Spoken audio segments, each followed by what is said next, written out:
All right, here's something I want to share. So right after I had an awakening,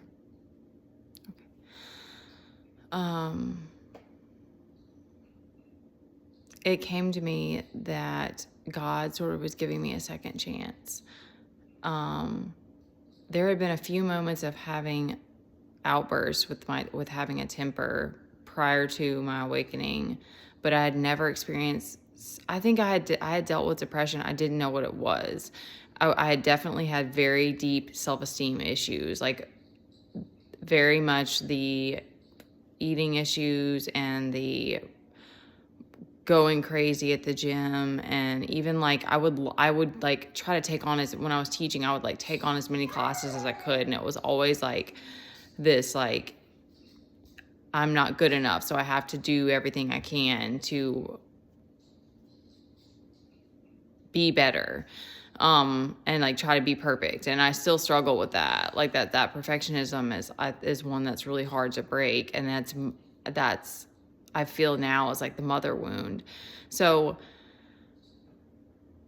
but the second chance, I felt like, because I had all this rage and I was taking it out on the people around me, and it was really scary. And I was like, what is this monster? Like, what is going on? And the gym that I was going to at the time and that I was teaching at was called Second Chance.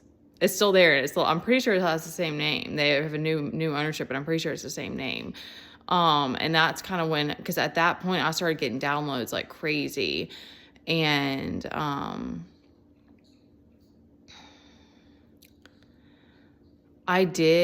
I started doing stuff like getting naked. Like oh gosh, okay, I don't want to get too sidetracked too much. Like there was a ton of like ancestral like outpour that I felt around me where we were. There were tons of animals. We lived on like a wildlife preservation, so it was like there were tons of animals around us. I felt like this really strong ancestral energy when I was there that really gave me this like, and I had to accept my darkness. It was like, you either accept it or you don't. Like it was, or you, like, I don't know what would have happened if I hadn't started to. So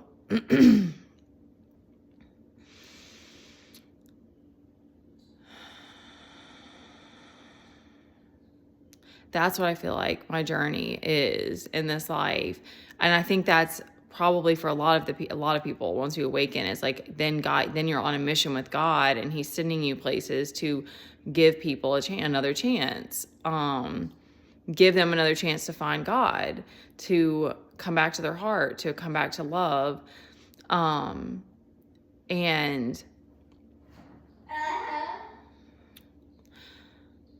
my Chiron's in Cancer, and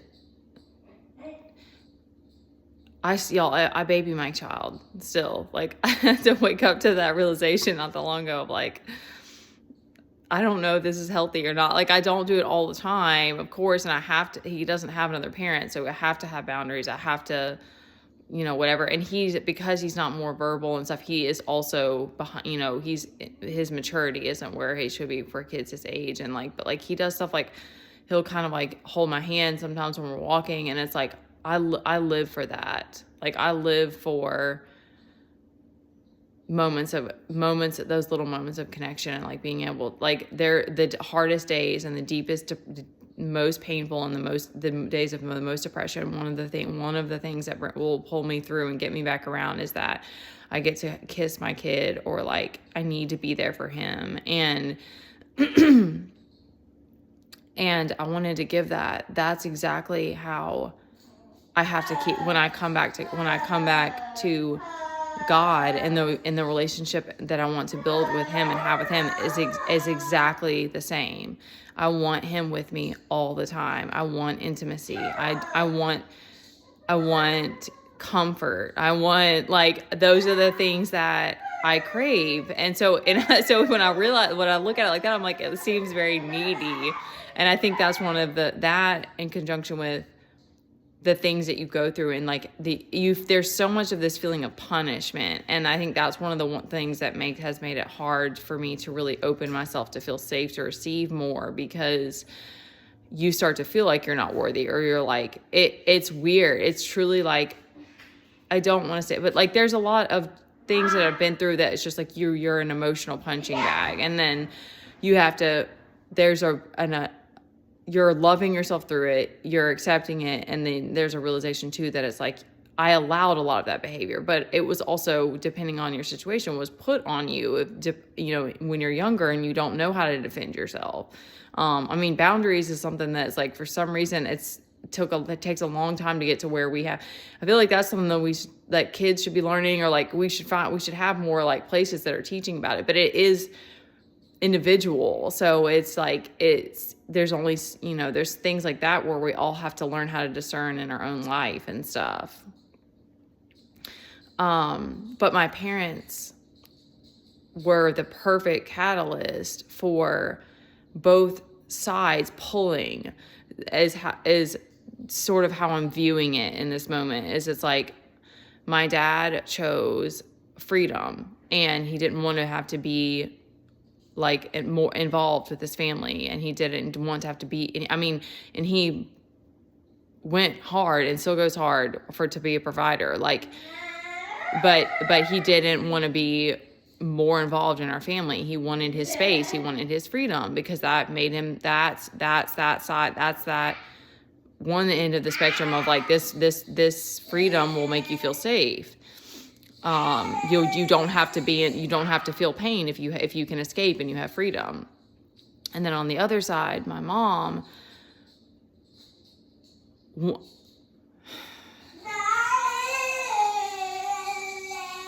essentially was using it like, the people around, if you have that narcissistic mindset, it's like the people around you are your supply.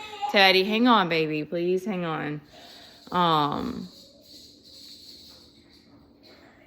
And she was like aggressive. I don't know. It wasn't always like, okay, they're telling me to be strong about it. Okay. There wasn't,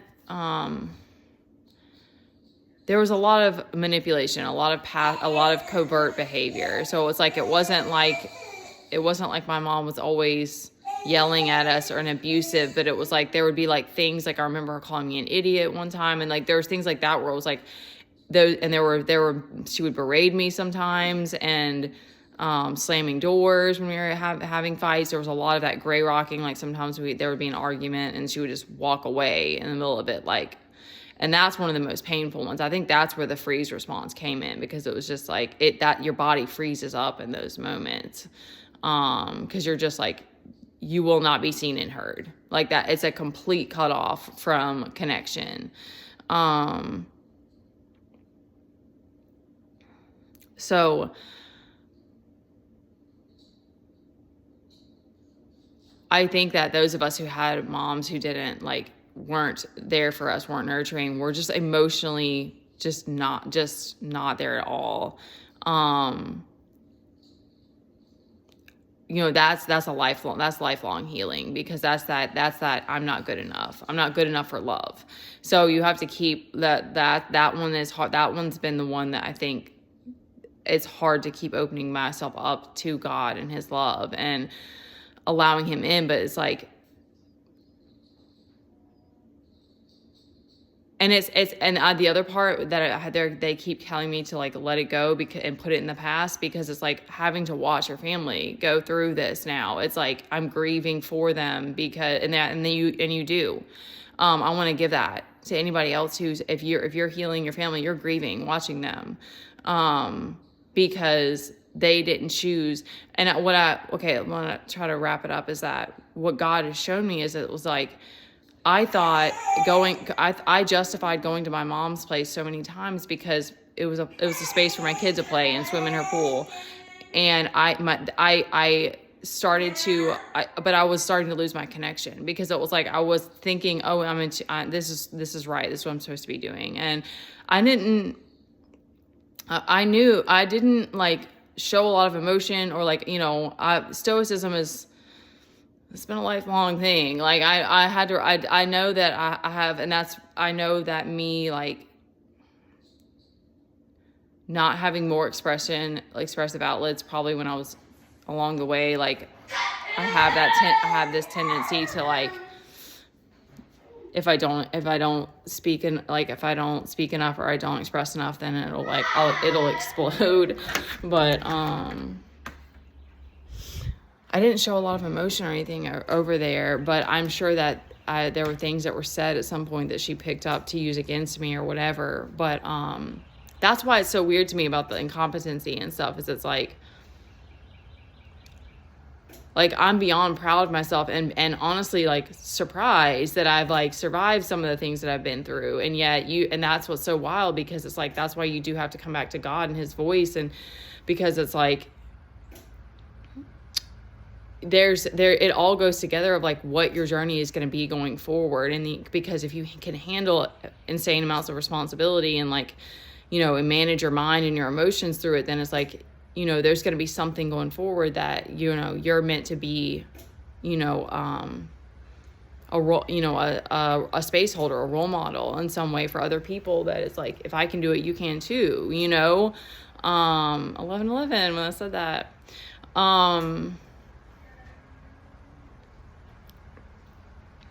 And that's why even though I felt like that connection with God has been like on and off, and like I don't always feel his presence, or like, and I think a lot of the times that I've had a lot of tears, and I like has been because I didn't feel supported, and I didn't allow him to to support me in those moments. Because when I let his voice back in, he's like right in my ear of like, don't feel sorry for your pain. Like it's a parental type of voice of like helping me get out of it, like helping parent me through it. And that's another piece to it, is it's like there has to be this extremism of your parents, not being there for you in order to like kind of like heal and let that go. Because, and that as well, that's why this is, it all goes together with the twin flame journey, and that's what's meant for you in this life. Because it's like, it doesn't matter how many times you go back to your family, like they're not your people. And yet you also have been extremely traumatized. You have these wounds that you are meant to heal in this life, that you're carrying with you. And because you have this higher awareness, you are witnessing them like choose this dark path, this path of destruction. And it's painful. But that's where God had to show me that it was like, that's why I need you to link up with me and let that go, because that's not your journey. Okay. I got off track with Teddy, is that God, I'm seeing now that it was like, I was choosing to all those times that I would go into my mom's, and I was justifying that, when it was like, we could have done. That's where it's so those are some of the most painful and the most difficult to face for my ego, for my shadow, because my shadow's like, yeah, bitch, like I don't know why I'm surprised that curse word even came through. Now you expect me to trust you after you did that to us, so you have to see it from the other perspective of like, I was choosing to go to this space, and I would like pray over myself and stuff before I go. Like, that's funny. They're giving me like the image of like putting sunscreen on. I would like pray over myself so that I would like, stay calm. So it's like that. Those are, if you're going in spaces where you don't feel safe, and that these people are dangerous, or you can't trust them or whatever, it's like, yes, it was a space for my kid to be, but it's like, I'm really going against myself, and I'm making life harder and stuff. And so it is what it is in the bigger picture, because sometimes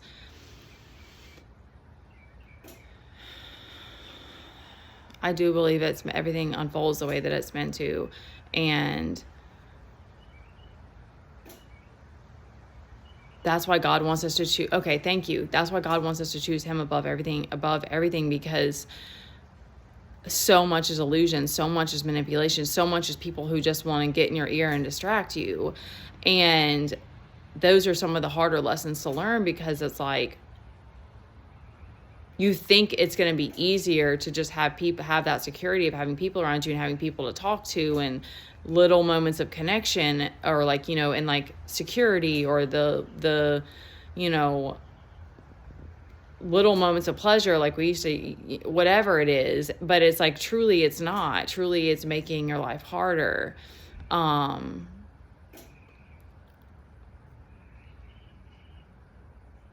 Truly it's God. Truly it's knowing that we're whole within ourselves, that that we want to feel. And there will be things like that I'm being shown now of like, there have been people that I've crossed paths with that God, that it's like, there's this acceptance that it is this game and that there's free will, but like, there's also things that we signed up for before we came here that we're trying to remember, and we have to keep kind of detaching of like,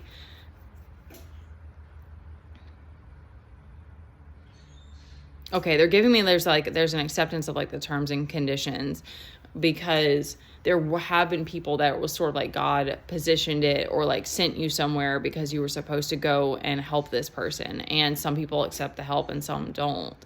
And that's where it's like, you just have to keep letting go, because it's like, now I'm seeing that as like, I'm just holding on to like a false sense of hope for that person. It's like, it's never my job to make them choose better. And I just have such a divine mother energy. I don't know why. I don't know why, because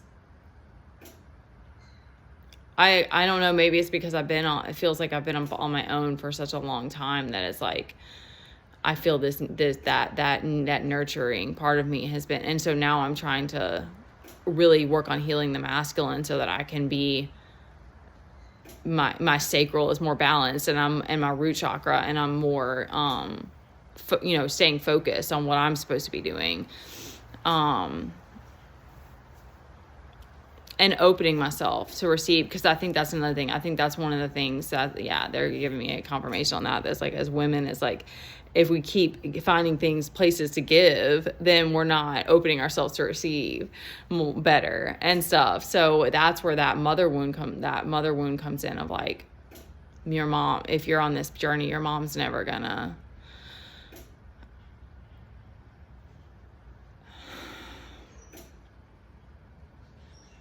she's never going to see your worth, because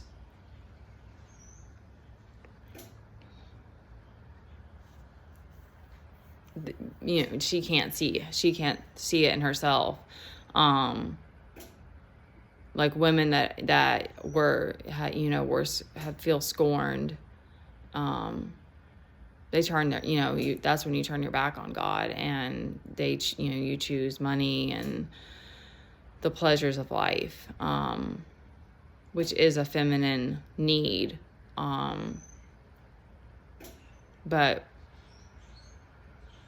we need God more than we need anything.